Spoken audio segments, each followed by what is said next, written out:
दोस्तों, अगर आप वीडियो मिक्सिंग सीख कर नाम और पैसा कमाना चाहते हैं तो फिर ये चैनल आपके लिए ही है। नमस्कार दोस्तों, स्वागत है आप सभी लोगों का हमारे YouTube channel play edit solution में। इस चैनल पे मिलता है आपको सोल्यूशन के साथ साथ विश्वास भी। तो आशा करता हूँ कि आप सभी लोग अच्छे होंगे और मैं भी ठीक हूँ। दोस्तों, आपको वीडियो मिक्सिंग से संबंधित कोई भी प्रॉब्लम हो, वो प्रॉब्लम हार्डवेयर से संबंधित हो या फिर सॉफ्टवेयर से संबंधित, आप मुझे व्हाट्सएप या कॉल करिए और सोल्यूशन लीजिए बिल्कुल फ्री। नमस्कार दोस्तों, स्वागत है आप सभी लोगों का एक बार फिर हमारे YouTube channel play edit solution में।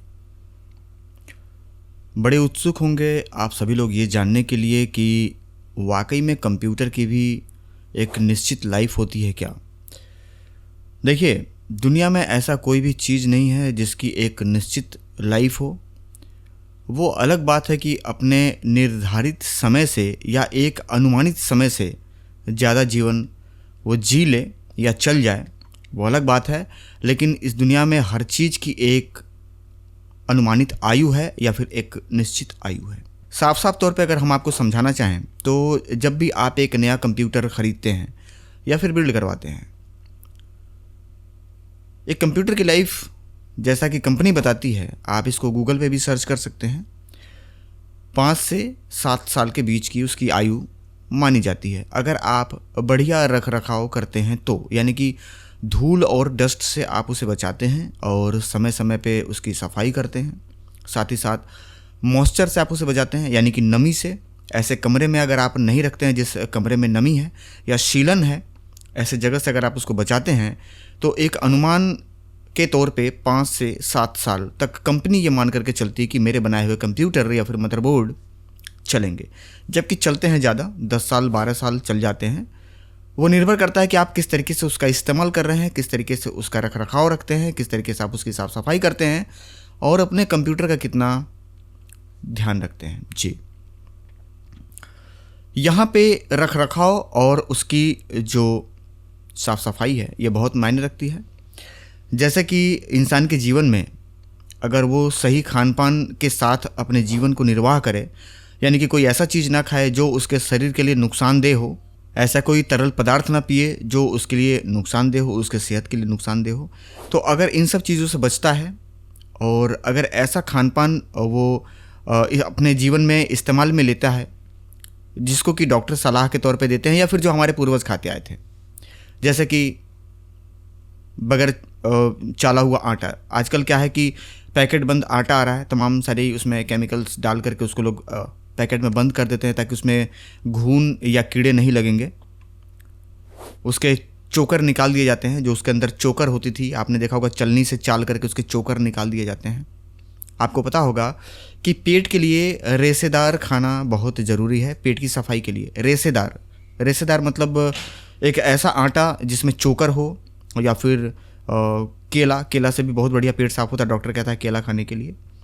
चावल, कभी भी आप जो सफ़ेद वाली चावल आती है जिसको हम अरवा चावल बोलते हैं, वो पेट के लिए नुकसानदेह है।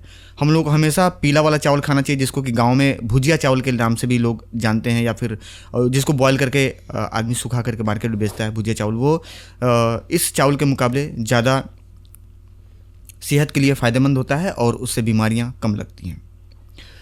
जितने भी चीज़, बड़ी ध्यान से समझिएगा, जितने भी चीज़ जो हमारे जीभ को पसंद हैं वो हमारे सेहत और पेट के लिए नुकसानदेह हैं, और जो पेट और सेहत के लिए फ़ायदेमंद हैं उनमें स्वाद नहीं मिलती, वो हमारी जीभ को नहीं पसंद है। ये सीधा फंडामेंटल है।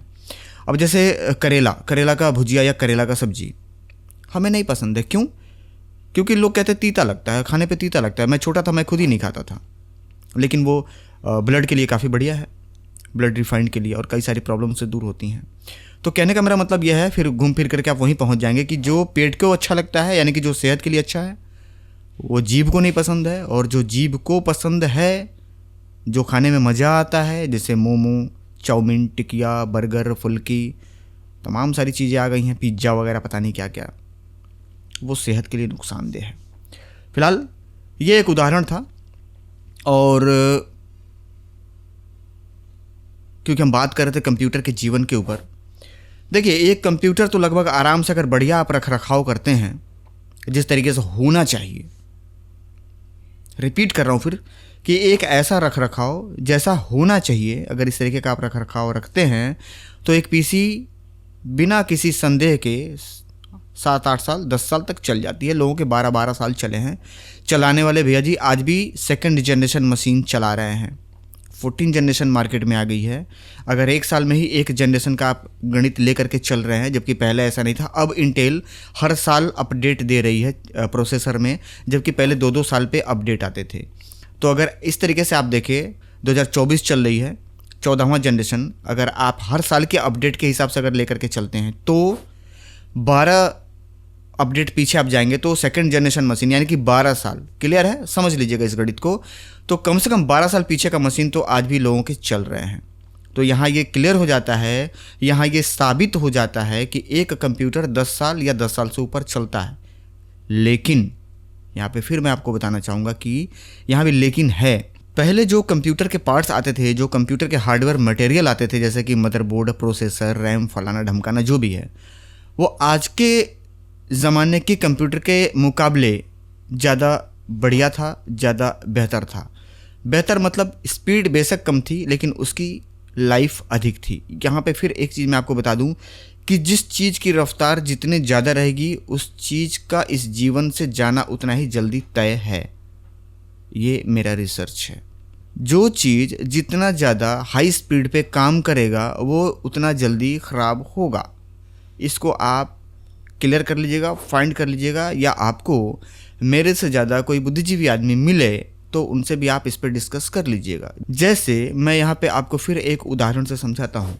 आपने ऐसा सुना होगा अपने माता पिता से या दादा से, या फिर आप इसको गूगल पे सर्च करके, और इसको अगर आप चाहें तो किसी बुद्धिजीवी से भी आप पूछ लीजिएगा कि जिस आदमी का सांस जितना तेज चलता है उस आदमी की जीवन उतनी ही कम समय की होती है। जैसे कि एक होता है ना सांस, एक लिमिट होती है, एक सांस लेना छोड़ना, फिर सांस को लेना फिर छोड़ना, तो इसका एक टाइमिंग होता है। कुछ लोग बहुत जल्दी जल्दी सांस लेते हैं और छोड़ते हैं।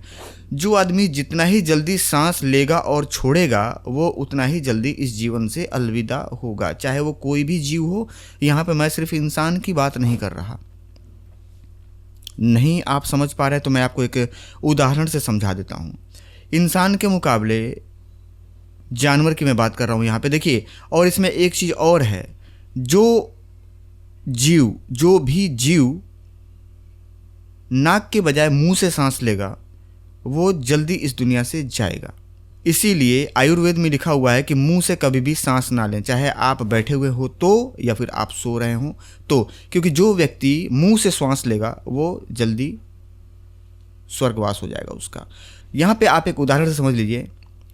कुत्ता को आपने अक्सर देखा होगा कि वो मुंह से ही सांस लेता है, और कुत्ता की आयु कितनी होती है? एक कुत्ते की 6 साल 8 साल, अधिक से अधिक 10 साल। बहुत बढ़िया। आप अगर वो पाला हुआ कुत्ता है, बहुत वीआईपी, मतलब उसका शरीर मतलब हिष्ट पुष्ट है और बहुत रख रखाव है, या कहीं से उसको खाना मिलता है किसी घर से, कोई प्रॉब्लम नहीं है उसको, मतलब रेगुलर उसको भोजन मिल रहा है, बढ़िया खाना बढ़िया पानी उसको मिल रहा है, 10 से 12 साल, मतलब 15 साल नहीं पार कर सकता कुत्ता। लगभग 15 से पहले ही कुत्ता मर जाता है, क्योंकि कुत्ता ज़्यादातर नाक के बजाय मुंह से सांस लेता है। समझिए बात को। यहाँ पे इस चीज़ को बताने का पीछे का कारण यह है कि पहले किसी भी चीज़ को समझने से पहले उसका जो फंडामेंटल है ना, देखिए इस प्रकृति का एक फंडामेंटल है सर, उस फंडामेंटल को जब तक आप नहीं समझेंगे तब तक मैं कुछ भी समझाऊंगा आपके सर के ऊपर से पार हो जाएगा। आपको ऐसा लगेगा ना कि सर जी बैठ करके बेमतलब की बात बताते हैं जिसका वास्तविक जीवन से कोई लेना देना नहीं है। और मैं कभी भी कोई भी चीज़ काफ़ी अध्ययन करने के बाद, रिसर्च करने के बाद, जब मुझे लगता है कि हाँ ये बिल्कुल सही है, वही चीज़ अपने जीवन में मैं लागू करता हूँ, या फिर वही चीज़ मैं आप लोगों को आकर के यूट्यूब पे बताता हूँ। मुझे लगता नहीं कि आप लोगों के समझ में आया। एक उदाहरण से मैं आपको और समझाने की कोशिश करता हूँ। बड़े गौर से मेरी बात को समझने का प्रयास करिएगा। देखिए, एक इंसान की जो आयु है, आयु मतलब जितना दिन वो जिंदा रहता है उसको हम आयु नहीं कह सकते। 25 साल से पहले तो उसको पता ही नहीं होता है कि उसको करना क्या है, लगभग बस वो मौज मस्ती में ही उसकी ज़िंदगी रहती है। 25 साल के बाद शादी उदी हो गई, जब जिम्मेदारी आती है सर पे तो पता लगता है कि भाई कमाना भी ज़रूरी है। फिर वो कमाना स्टार्ट करता है, इधर उधर हाथ पाँव मारना चालू करता है, और 45 साल की उम्र तक जाते जाते वो लगभग थक जाता है।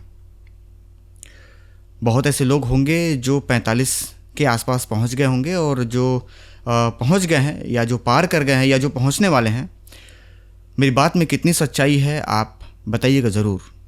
देखिए, 25 साल से आपने स्टार्ट किया काम करना, कुछ बेहतर करना, कुछ बड़ा करना। काम करते करते आपको 20 साल लगा। 20 साल में आपने बहुत सारे उतार चढ़ाव देखे, बर्बाद हुए, आबाद हुए, कर्जा लिया आपने, आपके दिवालिया निकले, आपने कमाए, आपने बिजनेस डाला, दूसरा डाला, पहले में कमाया, दूसरे में डाला, दूसरा बर्बाद हुआ, या पहला दूसरा दोनों चला, तीसरे में बर्बाद हुआ, या फ्रॉड हो गया आपके साथ, कोई पैसा लेके भग गया, आपने ज़मीन खरीदा, उसमें आपका पैसा ब्लॉक हो गया, बिटिया की शादी की तो भगवान ना करे मतलब घर ऐसा उसको नहीं मिल पाया, तो वो दहेज का पैसा वो बर्बाद गया, वो तारीख चल रही है, मुकदमा चल रहा है, तमाम सारी परेशानियां इंसान के जीवन में होती हैं। तो मेरे कहने का मेरा जो मेन मोटो है उसको समझने की कोशिश करिए। इंसान के टोटल जीवन 25 से लेकर के 45 यानी कि सिर्फ 20 साल की जीवन है जिसमें वो लगभग फुल एनर्जी के साथ काम करता है। और इसमें भी शुरू के जब वो 25 साल के बाद स्टार्ट करता है काम, वहाँ से लेकर के और 40, बस यहीं तक उसकी एनर्जी बेहतर तरीके से काम करती है। 40 पार करने के बाद उसकी एनर्जी कम होने लगती है, यानी कि थक चुका होता है आदमी। कहता है यार कितना मेहनत करें यार, थक चुका हूँ मैं। और ऐसा नहीं कि 45 के पहले आदमी जिंदा नहीं था, या ऐसा नहीं कि 45 के बाद वो तुरंत मर जाएगा, ऐसा नहीं है। लेकिन 45 के बाद फिर वो एनर्जी नहीं रह जाती है शरीर में। गौर से समझिएगा, फिर वो एनर्जी नहीं रह जाती है शरीर में जो एनर्जी 25 से लेकर के 30 के बीच में थी। जो पावर, जो जुनून था अंदर काम करने का, वो नहीं रह जाता है 45 के बाद। भाई काम तो सबको करना है और करते भी हैं लोग। 60-60 साल की उम्र में, 62-62 साल की उम्र में आपने काम करते हुए लोगों को देखा होगा। बहुत ऐसे डॉक्टर्स हैं जो काउंटर लगा करके अपने बैठे हैं, ऑपरेशन कर रहे हैं, देख रहे हैं मरीजों को क्लिनिक पे या जहाँ भी वो कार्यरत हैं। तो इसका मतलब ये नहीं कि काम बंद हो जाती है, लेकिन मेरे कहने का जो मतलब है उसको समझिए, काम नहीं बंद होता है कभी भी। जो एनर्जी पहले थी ना, जो जवानी में थी 25 से 30 के बीच में, 32 के बीच में, 35 के आसपास, वो एनर्जी नहीं रह जाती है, बस काम चलता है। इसी तरीके से कंप्यूटर जब आप नया खरीदते हैं तो जो उसकी स्पीड शुरू में रहती है 3-4 साल के बीच में, 3 साल के बीच में, 2 साल के बीच में, धीरे धीरे करके वो स्पीड कम होती है। मैंने पहले भी बताया कि दुनिया में ऐसा कोई भी चीज़ नहीं है जो एक बार अगर उसका आविष्कार हो जाए या निर्माण हो जाए या आदमी पैदा हो जाए ज़िंदगी में, दुनिया में आ जाए, तो उसकी ताकत हमेशा एक जैसा बरकरार रहेगी लाइफ टाइम। ऐसा नहीं है, धीरे धीरे करके वो डाउन हो जाता है। चाहे आप किसी भी चीज़ को देख लें, चाहे वो इंजन हो, बाइक की इंजन हो या ट्रेन, किसी भी चीज़ की इंजन हो या बल्ब हो या इंसान हो या कुछ भी, धीरे धीरे करके वो डाउन होगा और एक समय पे जा करके वो ख़त्म हो जाता है। उसकी ज़रूरत नहीं रह जाती है लोगों को, वो काम के लायक नहीं रह जाता है। तो यही फंडामेंटल है सिस्टम का भी, यही फंडामेंटल है कैमरे का भी, यही फंडामेंटल है इंसान के जीवन का, और हर चीज़ का लगभग यही फंडामेंटल है। तो कभी भी, जो मैं फिर बता दे रहा हूँ कि ये मत समझ करके सिस्टम बनाइए कि भैया अगर हमने बनवा लिया तो भाई ज़िंदगी पार हो जाएगी, अब चाहे जिस रेट पे काम करो। रेट नहीं ख़राब करना है। अब बात आ गई यहाँ पे कंप्यूटर की लाइफ की। एक कंप्यूटर की लाइफ हमारे हिसाब से 3 साल की है। वैसे कंपनी भी गारंटी 3 साल की ही देती है। अगर कंपनी ये मान करके चलती, या फिर अगर कंपनी को ऐसा लगता कि मेरे बनाए हुए कंप्यूटर 10 साल तक ख़राब नहीं होंगे, तो वो 10 साल की गारंटी देता। समझने वाली चीज़ है। अगर उसको लगता कि नहीं भाई 10 नहीं चलेगा, 8 चलेगा ही चलेगा, बिल्कुल 100% चलेगा, तो 8 साल की गारंटी वो देता। अगर उसको लगता है कि नहीं 8 नहीं चलेगा, 5 तो चलना ही चलना है, 101% चलेगा, चलते भी हैं, तो 5 साल की वारंटी या गारंटी मिलती। 3 साल की मिलती है, और मैं भी 3 साल का ही मान करके चलता हूँ। क्यों मान करके चलता हूँ, इसके पीछे का कारण क्या है, ये मैं आप लोगों को बाकायदा बता देता हूँ। जब भी आप एक कंप्यूटर खरीदते हैं वीडियो एडिटिंग का लैब लगाने के लिए या लैब बिठाने के लिए, लैब चलाने के लिए, आज जो कैमरा मार्केट में चल रहा है, 3 साल बाद वो सारे कैमरे रिप्लेस हो जाएंगे। मार्केट बहुत तेज़ी से अपडेट हो रहा है। जो डीवी कैमरे से, यानी कि हाईएट में जो कैमरे लगते थे उस कैमरे से जो काम हो रहा था, बाद में डीवी कैमरा जब आया, छोटी वाली, हाईएट की साइज़ बड़ी थी, उसके बाद डीवी कैमरा आया। डीवी की साइज़ छोटी थी, डीवी कैसेट की। उससे पहले तो अगर आप बात करें तो वीएचएस चलती थी जो वीसीआर वगैरह में लगती थी बड़ी साइज़ की, वो रिप्लेस हुई। तो हाई 8 आई, उसके बाद हाई डिजिटल 8 आई, उसके बाद डीवी आई। उसके बीच में भी 1-2 वर्जन आए थे। मैं इस वीडियो को लंबा नहीं करना चाहता, मैं आपको जो बताने आया हूँ उसको समझने की कोशिश करिएगा, और समझने की कोशिश करेंगे तो ही मेरी बात आपको समझ में आएगी, नहीं तो फिर तो शायद ना समझ में आए। डीवी कैमरे के बाद एसडी कैमरा आया। एसडी, एचडी नहीं बोल रहा हूँ, एसडी। एसडी आई, छोटी कार्ड लगती थी, छोटा कैमरा होता था, हैंडी कैम।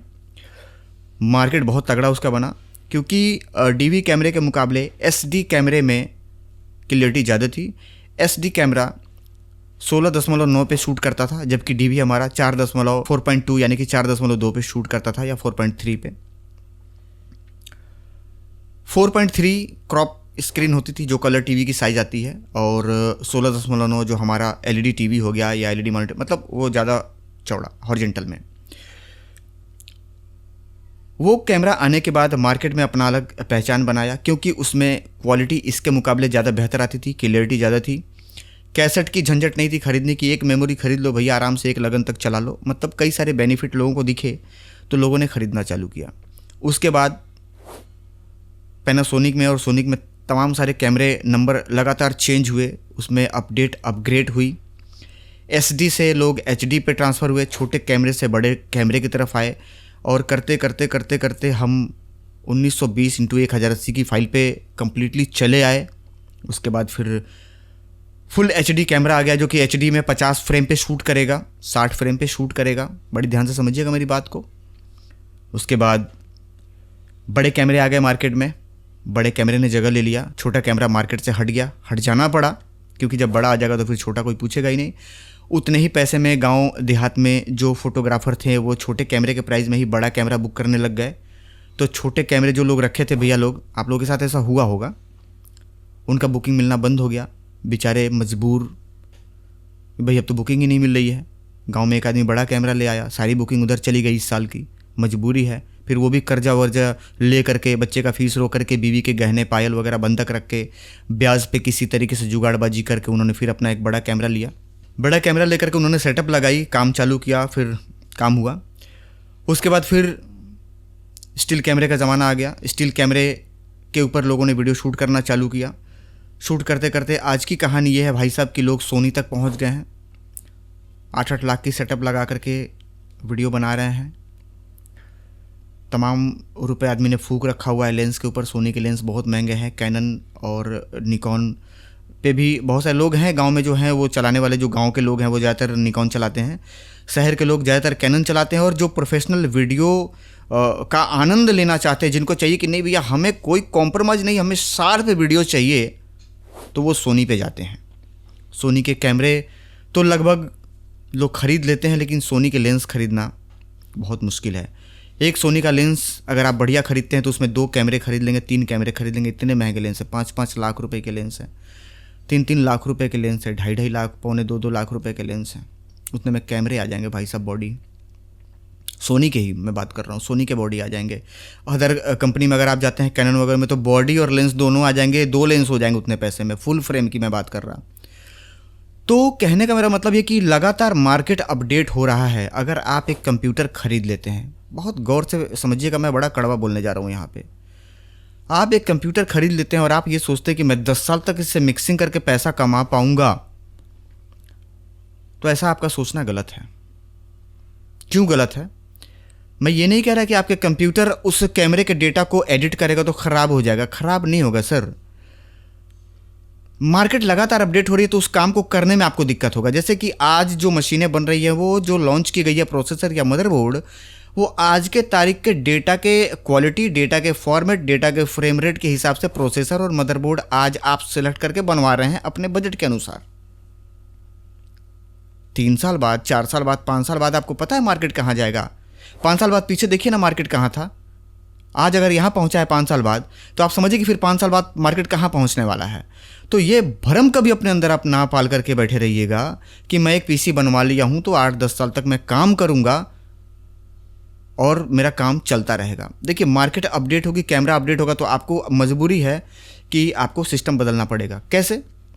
बताते हैं आपको। देखिए, DJI के ड्रोन का डेटा आप अपने आप सिस्टम पे लोड करके टाइमलाइन पे प्ले करके देखिए, अभी पता लग जाएगा क्या होता है।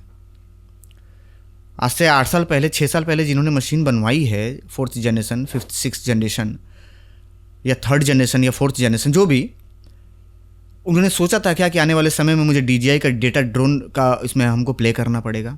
नहीं सोचा था ना। आज समय आ गया है ना। तो जो आने वाले 5 साल में जो कैमरे आएंगे, कहने का मतलब यह कि 5 साल बाद जो कैमरे आने वाले हैं उसका अनुमान मुझे आज नहीं है, हम लोगों को नहीं है अनुमान। ये भी तो हो सकता है कि हम 4K की तरफ बढ़ रहे हैं और एक बैग ये मार्केट इतना तेज स्विच करे कि सीधा 8K का ज़माना आ जाए, सब कुछ 8K के हो जाए। क्यों हो जाएगा 8K? आप सोच रहे होंगे सर क्या बात करते हैं, क्यों 8K हो जाएगा? इतना महंगा 8K है, 8K का टीवी है, 8K कैमरे हैं। देखिए, तजुर्बा बहुत मायने रखता है। जीवन को समझने का तजुर्बा, मार्केट को समझने का तजुर्बा। बड़े ध्यान से समझिएगा मेरी बात को। 2015 की हम बात कर लें तो उस समय 1 GB डेटा, बड़ी ध्यान से समझिएगा मेरी बात को, तभी समझ में आएगी, नहीं तो मेरी बात ज़्यादातर लोगों के ऊपर से पार हो जाते हैं। 2015 में बहुत ज़्यादातर लोग सफ़ेद मोबाइल, सादा मोबाइल, यानी कि बगैर 5G और 4G वाला मोबाइल लोग यूज़ करते थे, यानी कि ज़्यादातर 3G वाला मोबाइल लगभग लोग यूज़ कर रहे थे। ज़्यादातर लोग छोटे डिस्प्ले का मोबाइल यूज़ करते थे। 2014 या 15 की मैं बात कर रहा हूँ, जिसमें कीपैड वाला भी सिस्टम होता ही था। बेशक कलर डिस्प्ले आ गए थे मार्केट में, लेकिन कीपैड था ही था उसमें। 2016 में मुकेश अंबानी ने अपना एक प्रोजेक्ट लॉन्च किया, जियो का प्रोजेक्ट लॉन्च करने के बाद इंटरनेट फ्री हुई। 2 साल तक उन्होंने फ्री दिया, अपने कस्टमर बनाए। कस्टमर बनाने के बाद उन्होंने फिर अपना जो रिचार्ज जो फ्री से पेड पे लेकर के आया, तो 150 रुपये में उन्होंने अनलिमिटेड कॉल और अनलिमिटेड इंटरनेट कर दिया 4G का। कुछ दिनों बाद उन्होंने 4G से 5G की तरफ स्विच करा। 5G की स्पीड नहीं अच्छी थी, उस पर भी काम करा। फाइनली 5G बेहतर तरीके से काम करना चालू कर दिया। इसमें 2 चीज़ें आपके समझने लायक है जो मैं आपको समझाना चाहता हूँ। सबसे पहली चीज़ कि जो लोग उस समय कीपैड वाले मोबाइल चला रहे थे, उनमें से आप भी एक होंगे और मैं भी था। क्या आपने सोचा था कि आने वाले समय में मुझे 30,000 रुपये का मोबाइल खरीदना पड़ेगा, 50,000 रुपये का मोबाइल खरीदना पड़ेगा उस समय के फीचर्स को यूज़ करने के लिए, उस समय की वीडियो क्वालिटी को एंजॉय करने के लिए, उस समय के इंटरनेट को एंजॉय करने के लिए, उस स्पीड को एंजॉय करने के लिए मुझे 50-55 हज़ार फूंकने पड़ेंगे? सोचा था आपने? नहीं। कितने दिन में समय बदला है?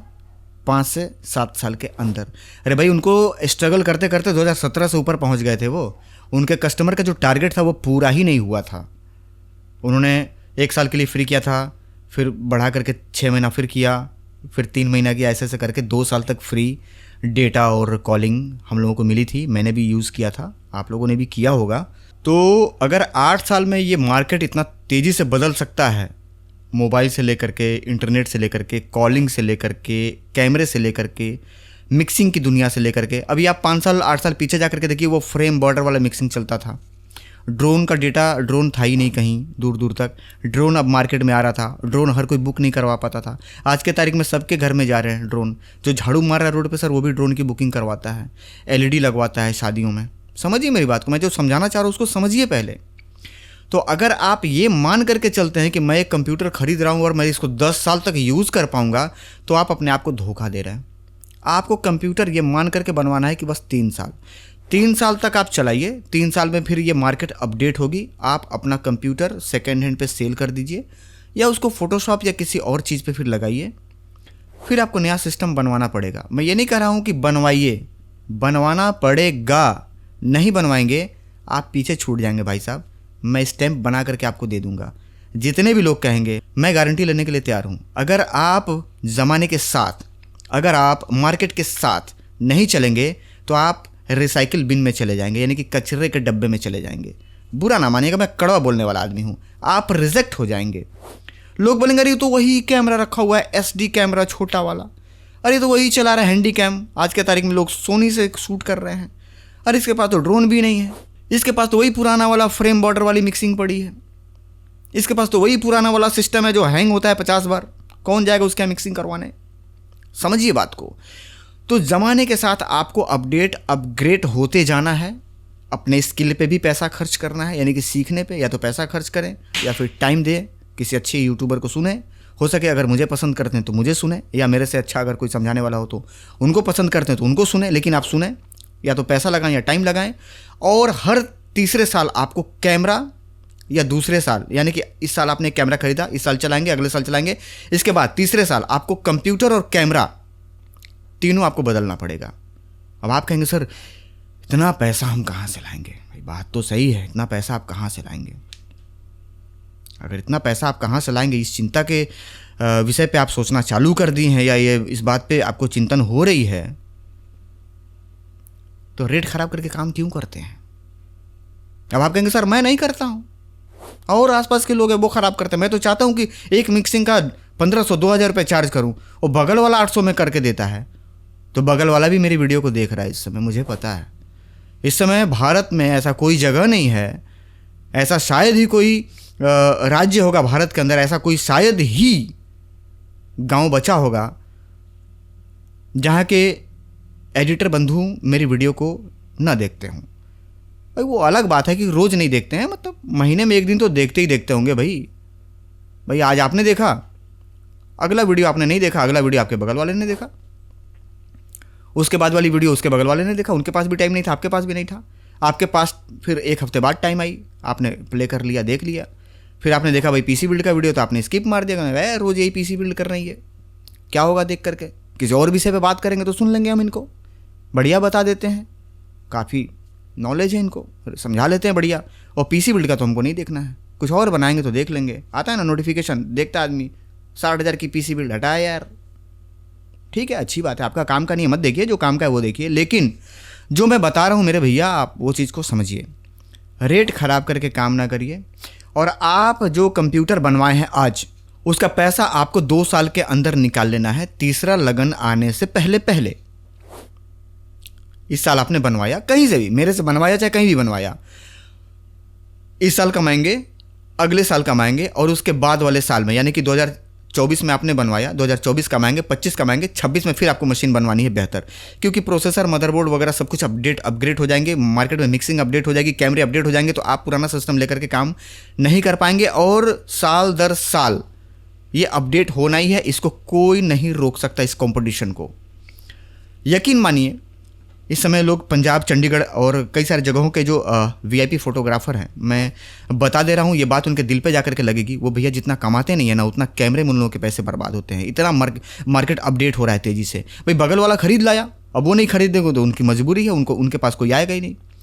और यूट्यूब आने से सारी चीज़ें क्लियर हो गई कि भैया लेंस कौन सा रखे हो, फुल फ्रेम क्या होता है, क्रॉप सेंसर क्या है, लेंस आप कौन कौन सा लेकर के जाएंगे, टेलीफोटो, वाइड एंगल, फलाना ढमकाना, तो पूरा मार्केट आउट हो चुका है। बुकिंग कराने से पहले लोगों को पहले कोई सिनेमेटिक जानता था कि सिनेमेटिक क्या होती है? किसी को पता ही नहीं। अरे भैया आप खुद नहीं जानते थे, क्या बात कर रहे हैं आप वीडियो एडिटिंग करते हैं ना, दिल पे हाथ रखिए बोलिए, 2016 में आप जानते थे सिनेमेटिक वीडियो क्या होती है? पर आज जानते हैं ना। तो यही चीज़ है, मार्केट इतनी तेज़ी से अपडेट हो रही है। अगर आप 2 साल के अंदर पैसा निकाल करके तीसरे साल मशीन अगर आप नहीं बनवाते हैं, आप और आपका काम रिसाइकिल बिन में चले जाएंगे। मार्केट में टॉप पे बने रहने के लिए आपको हमेशा अपने आप को और अपने काम को, अपने सिस्टम को, अपने दुकान को अपग्रेड करते रहना पड़ेगा। और यहाँ पे एक चीज़ मैं आपको फिर बता दूँ कि ना 3 साल बाद मशीनें ख़राब होती हैं, और ना ही 3 साल बाद मशीनें डाउन होती हैं। लेकिन 3 साल या 4 साल, 5 साल बाद उस समय के कैमरे का डेटा जब आप यूज़ करेंगे, तो वो आपको परफॉर्मेंस इस मशीन पर देखने को नहीं मिलेगा जो आज आपने बनवाया है। रेट ख़राब करके कभी भी काम ना करें, कभी भी कस्टमर से सही पैसा चार्ज करें, सही पैसा चार्ज करें। बड़ी गौर करने वाली चीज़ है। मैं ये नहीं बोला हूँ कि ज़्यादा पैसा चार्ज करिए, नहीं, सही पैसा चार्ज करना है, जो आपकी एक उचित मजदूरी बनती है, जो एक रेट है हर जगह। एक बेहतर एडिटर के पास दिल्ली में, लुधियाना में, चंडीगढ़ में, मुंबई में जो रेट है, वो रेट आप चार्ज करिए, प्राइस गिरा करके काम ना करिए, बगल वाले को कंपटीशन दे करके, बगल वाले को नीचा दिखाने के, उसके कस्टमर खींचने के चक्कर में आप रेट ख़राब ना करिए अपने मार्केट का, क्योंकि जो आज आप बो रहे हैं कल के तारीख में आपको काटना पड़ सकता है, और काटते भी हैं भाई। आपने ख़राब किया तो वो भी ख़राब करेगा। 1500 का था, आपने 1200 करा तो उन्होंने भी 1200 करा, फिर आपने देखा कि अब अभी भी बात नहीं बनी, फिर आपने 1000 किया तो फिर 1000 हो गया, फिर आपने 800 करी, करते करते लोग 300 तक चले आए हैं। लोग फ़ोन करके बता दें कि सर 300 रुपये में हमारे यहाँ कैसेट पूरी एडिट हो जाती है, इतनी बुरी कंडीशन है। तो ये रेट ख़राब किसने करा? किसी ने तो शुरुआत किया ही होगा, और उसका खामियाजा सभी लोग भुगत रहे हैं।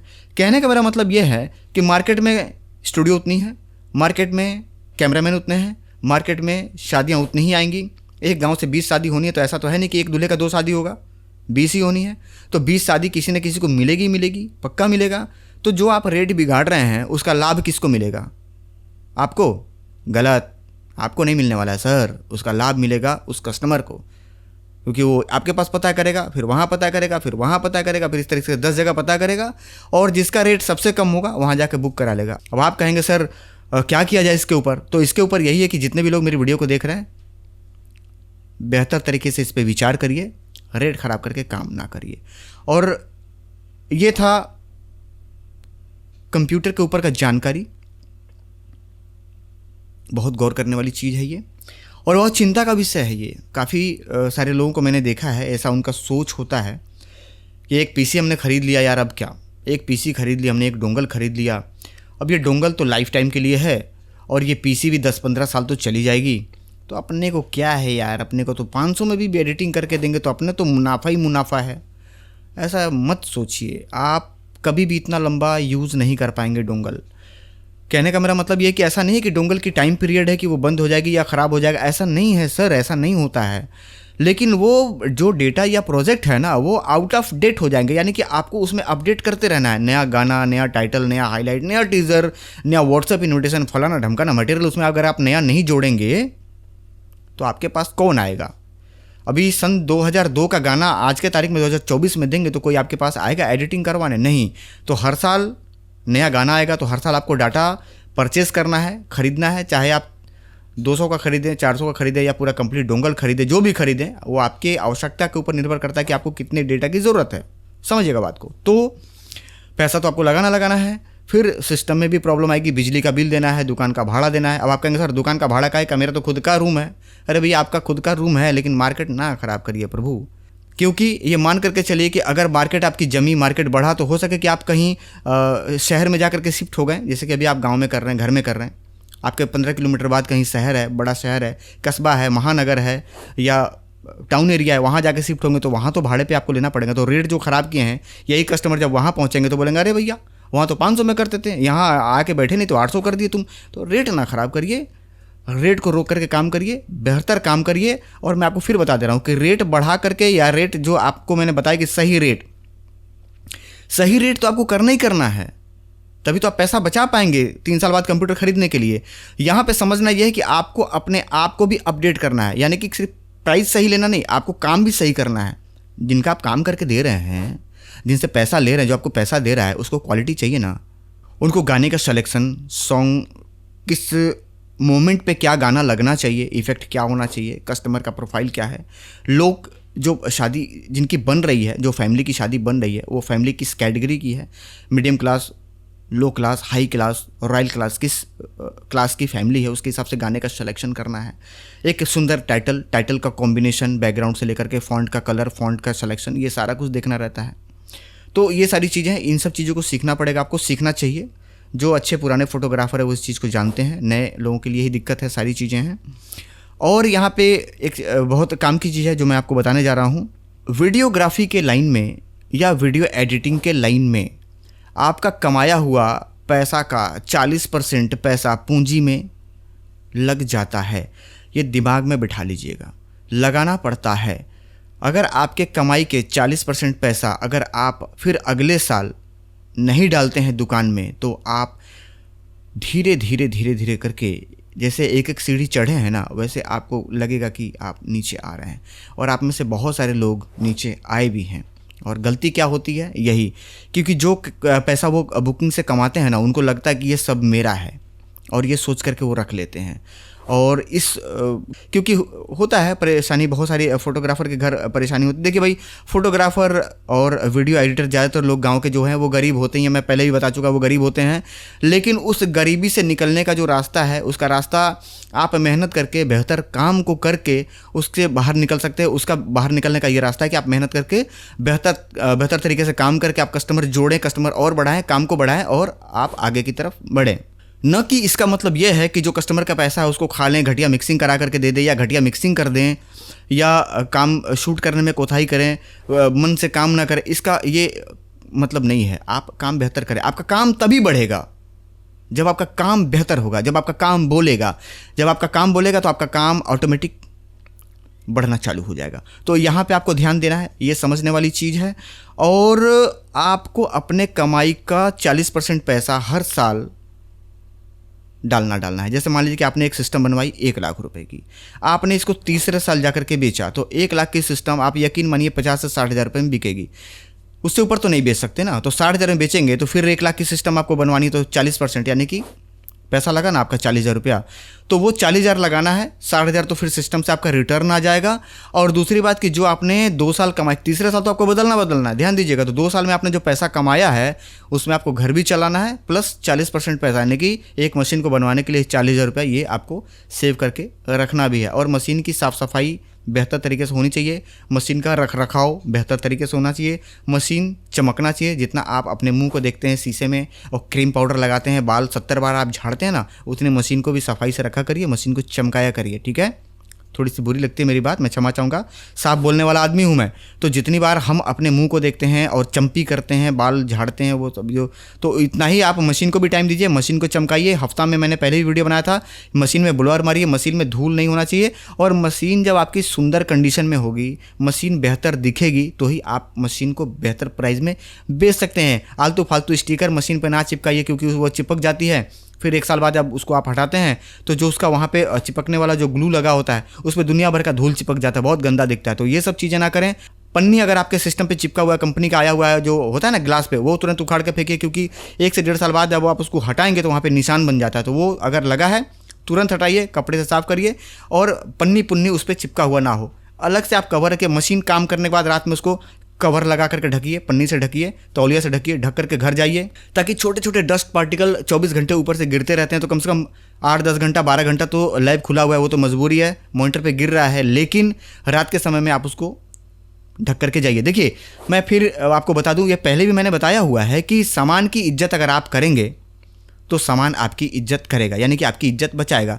नहीं तो अगर आप सामान के साथ लापरवाही करेंगे तो वही मेन टाइम में धोखा, बूट करना बंद, तो ब्लू स्क्रीन की प्रॉब्लम, तो फलाना ढमकाना, हार्ड ड्राइव छोड़ देगा, कभी डंप कर जाएगा, कभी ट्रिप कर जाएगा। तो ये सारी चीज़ें, मशीन का रख रखाव देखभाल बेहतर तरीके से आप करें और ये मान करके चलें कि हर तीसरे साल आपको नया मशीन बनवाना ही बनवाना है और 40% पैसा आपको लगाना पड़ेगा। तो रेट ख़राब करके अगर आप काम करेंगे तो आप पैसा नहीं बचा पाएंगे। आप में से बहुत ऐसे लोग हैं जो ये गलती करते हैं। मैं उनसे नम्र निवेदन करना चाहूँगा और कर भी रहा हूँ इस वीडियो में कि इस गलती को आज से ही आप बंद करेंगे और सही रेट पे काम करेंगे। बाद बाकी कभी भी इस चीज़ को दिमाग में रख करके आप काम ना करिए कि नहीं बगल वाला बहुत कम रेट पे काम कर रहा है, मेरे पास काम नहीं आ रहा है। नहीं, आप अपना रेट बढ़िया रखिए, अपने काम पे फोकस करिए, काम को बेहतर करिए, काम में क्वालिटी लाइए, अपने गाने के सिलेक्शन, मतलब कुल मिला जुला करके अपने काम पे फोकस करिए। दुनिया में कौन क्या कर रहा है, कितने प्राइस पे काम कर रहा है, उसका जो क्वालिटी है, आउटपुट है, क्या है, उस पर मत फोकस करिए, उस पर मत ध्यान दीजिए, क्योंकि उधर फोकस करेंगे तो एनर्जी आपकी उधर जा रही है, फिर आप अपने ऊपर वो एनर्जी खर्च नहीं कर पाएंगे। तो आप अपने तरफ एनर्जी को लगाइए, अपने काम को बढ़ाइए और अपने काम को बढ़ाने के साथ साथ अपने रेट ख़राब ना हो इस पे भी आप फोकस करिए, ठीक है। तो उम्मीद करता हूं दोस्तों कि इस वीडियो के माध्यम से आपको काफ़ी कुछ मैं समझा और सिखा पाया हूँगा। इसके बाद भी अगर कुछ जानना या पूछना है तो वीडियो के नीचे कमेंट कर लीजिएगा।